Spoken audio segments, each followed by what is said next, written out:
Welcome back, ladies and gentlemen. Good morning and happy Saints Day, I think. I wanted to talk about Halloween, All Souls, and uniting the power of the church. Today, we gather to explore the fascinating historical intersections of Halloween, All Souls Day, the Protestant Reformation, King Henry VIII's role in dividing the church, and how the church can bridge divides, foster unity, and evangelize in the modern world. These subjects have deep historical and theological roots, and it's essential to understand the background before we delve into the church's role in promoting unity and dialogue. The origin of Halloween. Halloween, as we know it today, has its origins in a blend of Celtic and Christian traditions. The name itself, Halloween, is a contradiction of Hallows Eve, a precursor to All Saints Day, November 1st, today. All Saints Day is a Christian holiday dedicated to honoring all saints, known and unknown. It's a day of celebration reflecting on the lives of those who have exemplified Christian values. All Souls Day in Christian tradition. Following All Saints Day, we have All Souls Day, celebrated tomorrow, November 2nd, the Catholic tradition. This day holds a particular significance as it's dedicated to praying for the souls of the departed. Catholics believe in the purifying process of souls before entering heaven, and through prayer they seek God's mercy and intercession for their loved ones. It's a beautiful and solemn observance that exemplifies the church's emphasis on the unity of the living and the departed. The impact of the Protestant Reformation. To understand the historical divisions within the Christian church, we must delve into the 16th century Protestant Reformation. Martin Luther, a Catholic priest, played a pivotal role in the transformative period. His criticisms of certain practices and teachings within the church led to the Protestant movement. Luther's actions marked a significant split in the church, resulting in the creation of different Christian denominations, including Lutheranism. Then comes along King Henry VIII and the English Reformation. In addition to Luther's actions, we must also acknowledge the role of King Henry VIII in dividing the church. Henry's desire to annul his marriage to Catherine of Aragon led to a significant political and religious schism.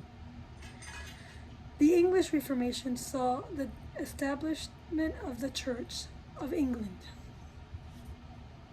with the English monarch as the head. This marked a distinct separation from the authority of the Pope in Rome, and has lasting consequences on the unity of the church, bridging the divide, building unity, and evangelizing. While history has seen significant divisions within Christianity, we must not allow the past to define our present. The question is, how can the church bridge these divides, foster unity, and continue to evangelize in today's diversive religious landscape? The answer lies in dialogue, mutual respect, and understanding among different Christian denominations. It's about acknowledging our shared Christian heritage and focusing on the common ground that unites us rather than differences that divide us. The church's mission is to promote unity, serve as a beacon of hope, and spread the message of God's love and mercy to all. The answer lies, wait, in the United States. Our nation uniquely places the Creator at the center of good governance. The very structure of government, with its emphasis on individual liberties and limited government interference, positions the family at the heart of the community of communities. The church serves as a foundation of community in society, embodying principles of faith, compassion, and unity. The First Amendment to the U.S. Constitution shields the state from interposing itself in matters of religious beliefs and practices. This freedom has been a cornerstone of our nation's identity. Yet in today's world, we see efforts to undermine these principles. Some seek to create division, akin to historical figures like King Henry VIII, attempting to weaken the church even further and destroying the family.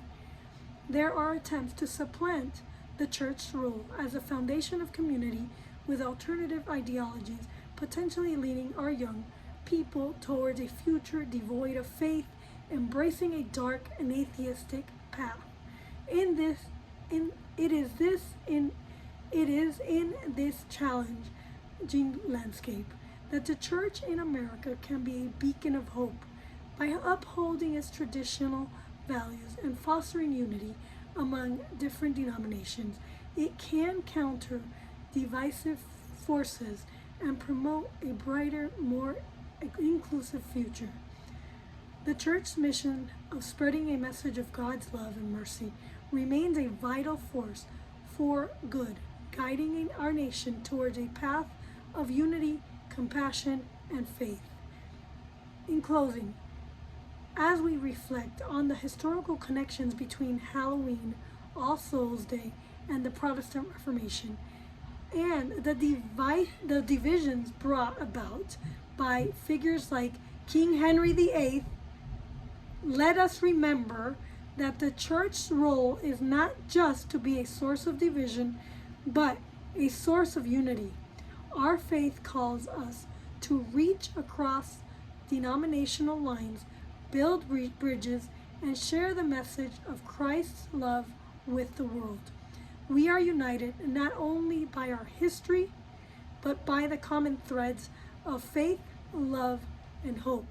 As we move forward, let us embrace this unity, foster dialogue, and continue the church's mission of evangelization, spreading the good news of salvation to all. Thank you for your attention, and let us commit ourselves to working towards a more united and inclusive society and church. Thank you. Like and subscribe and comment below and let me know what your thoughts are on this Halloween.